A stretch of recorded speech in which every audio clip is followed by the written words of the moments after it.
Olatz Salvador bere 3. diskoaren biran murgilduta dago. 2024ko irailean Zainak eman kaleratu zuen. Melodia eta letra zainduak biltzen dituen diskoa.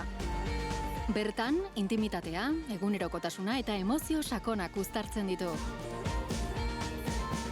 Larunbatean Gasteizko Arkabian aurkeztuko du.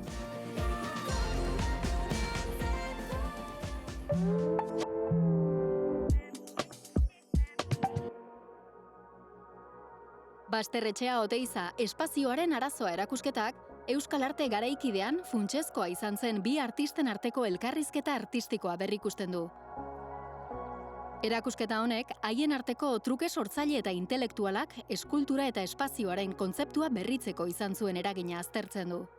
Martxoaren 25ean inauguratuko da Jorge Oteiza Fundazio Museoan.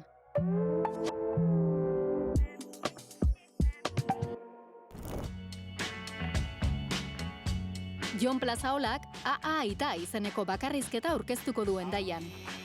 Umore ardatz hartuta, aitatasunak eman diona publikoarekin partekatu nahi du. Plazaolaren arabera, bere esperientzia pertsonaletik abiatzen den ikuskizuna da, patetismoa eta ergelkeria erabiliz.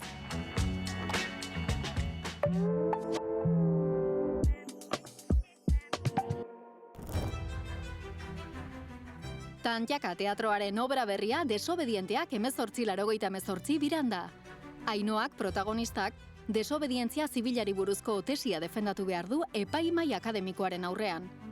Horrek guztiak Gartzon epaileak bideratutako 1888 sumarioan murgilduko gaitu.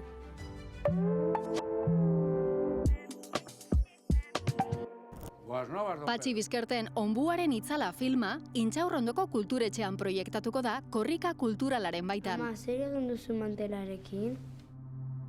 Zerbitzu militarra saiesteko Argentinara ihes egin zuen Peio Mario Otaño poeta eta bertsolariaren istorioa da.